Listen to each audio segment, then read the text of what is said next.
I've spoken about this crossroads before. You've heard me mention in passing in almost every video over the past few weeks, but now I'm going to lay it all out. No more vague gestures toward the horizon. This is the moment where I've explained in full exactly how I've seen this era unfold over the last 13 years. This is the Crossroads Era, our final battle for the future before the Technomonarchists make their escape and leave us all behind. Many doomers believe that because Trump won a second term, it's over. That fascism has cemented itself and our only option is to watch the descent into darkness.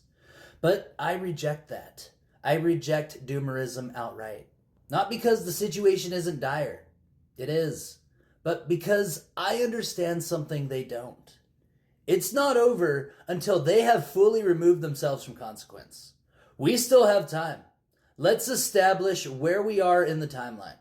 I argue that the Crossroads era began in 2016 with two defining moments: Bernie losing the primary and Trump winning the election. These two moments locked us onto this trajectory.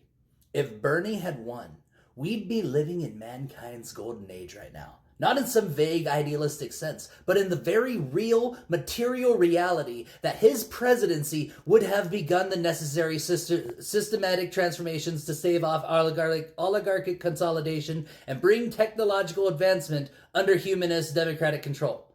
That was the moment where we could have begun our shift toward the post-scarcity transition. But instead, we got an accelerationist nightmare. Now, here we are. The year is 2025. Trump has begun his second term. 80% of Project 2025 has already been enacted, and the administrative state is being hollowed out at record speed. Elon Musk is acting as Trump's unelected technomonarchist co-president, dismantling everything he can get his hands on while ignoring court orders. J.D. Vance, a mindless steel drone, sits in the VP seat. They are moving with terrifying efficiency.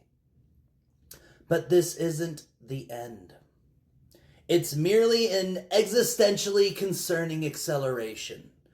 Let's look at the timeline as I see it. 2025 to 2028, the critical years. These next 3 years are make or break.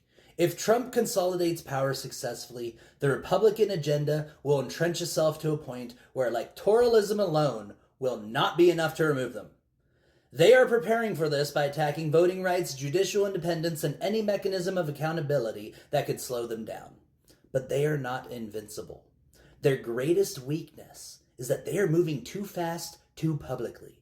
Resistance is still possible. The people who think all this is lost are people who lack the patience and long-term vision necessary to fight a system that has been designed to exhaust and demoralize. 2028 to 2032, the Great Reckoning. This is the next major decision point. If a true leftist, or at very least an anti-techno-monarchist candidate wins the presidency, then the window for reversing this tide remains open.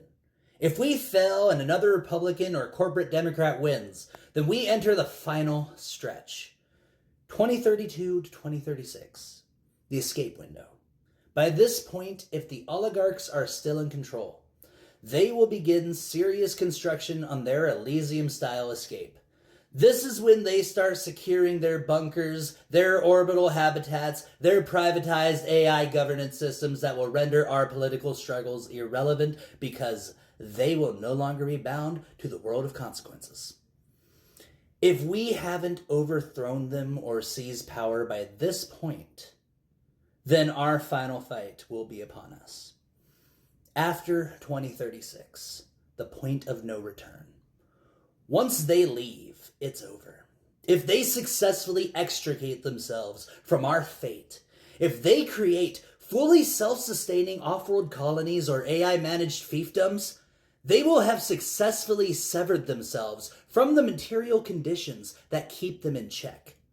They will no longer care about the consequences of their actions. At that point, human extinction is locked in. Whether it happens in 50 years or 200, the moment they leave, the final countdown begins. This is why doomerism is wrong, because we are still within the window of action. Life will get worse, but the game is not over. The next decade will be brutal.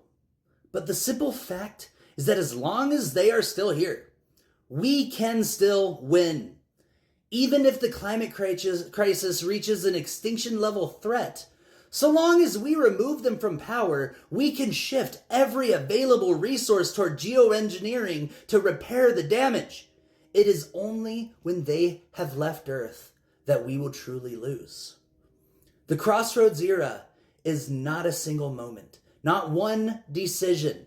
It is an era of decisions, a series of key points over the next 10 to 15 years where humanity will choose its fate. And we still have a fighting chance.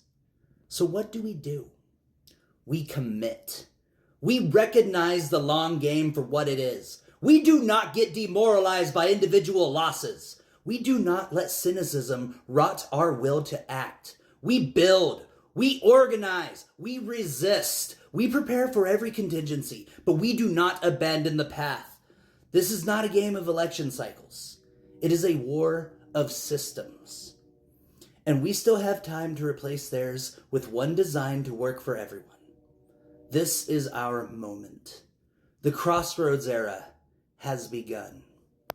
What happens next is up to us.